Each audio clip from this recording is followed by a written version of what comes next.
Hey y'all, my name is Elijah J and welcome back to my YouTube channel. So in today's video, I wanted to talk about the 7 tips and tricks that I use to kind of elevate my Depop channel. One of my goals for this year was to elevate my Depop account. My Depop account is called Iclaw Threads, which is French for trending. So I could go ahead and add in an image of what my Depop looks right here.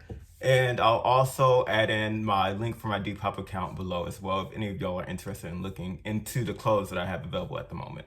So let's go ahead and get this video started with the 7 tips and tricks that I use for my Depop account.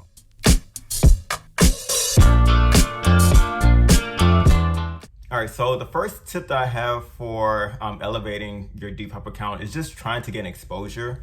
One of the good ways to gain exposure is first just adding your Depop like links to all your social media profiles. Also just boosting your listings is a good way to get exposure. And I'm not saying you have to boost all of your listings. It's good to at least boost maybe one of your listings and then just having people find the type of clothes that you sell just from one of the listings that is boosted.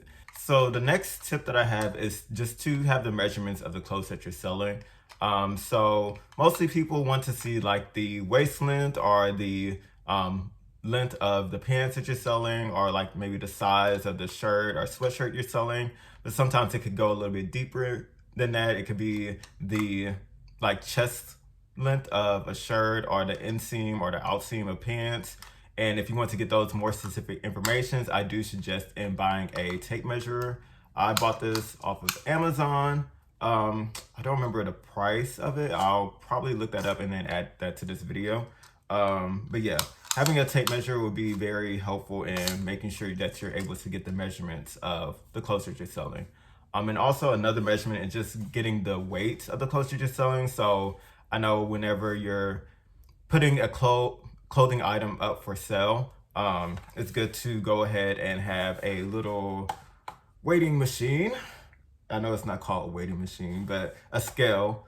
And using this scale to go ahead and make sure that when you're about to sell clothes or when you're putting a listing up for one of your clothing items, using the scale to make sure that you're able to put in the right size or the right weight for the clothes that you're selling. All right, so my next tip is just to go ahead and buy the shipping items that you need online instead of buying those shipping items at the post office.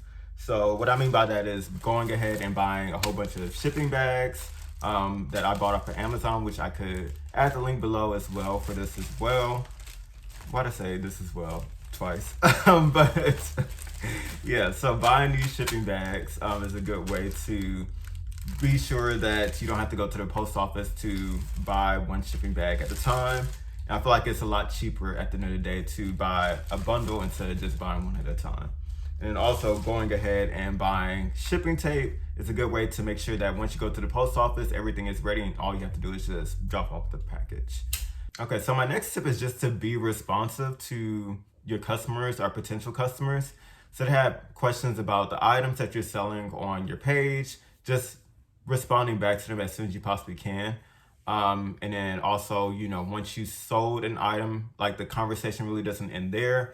Just making sure that, when their item is sold, that it's going to be delivered on time. And if there's any issues in the process, just communicating with them and making sure that, they do get their item at the end of the day.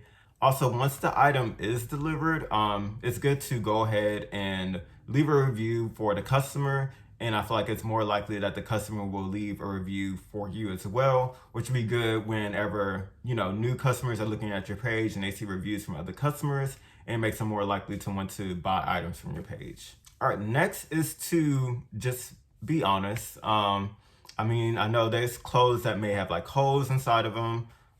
There may be clothes that have stains that are kind of hard to get rid of.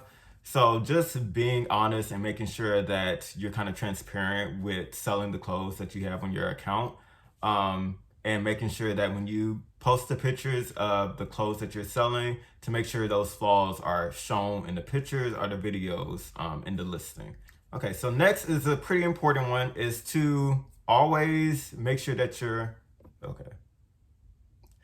always make sure that your clothes are presentable. So what I mean by that is one, like if your clothes are kind of wrinkly before you post on your listing, go ahead and iron it before you even post it. Because people want to look at clothes that are a little bit more appealing to the eye.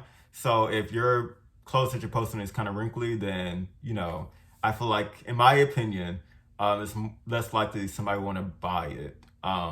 So just make sure that your clothes look presentable as they possibly can. That doesn't include like it having holes or like having stains in it that you can't remove. That's just a flaw that you'll just have to mention when you post your listing.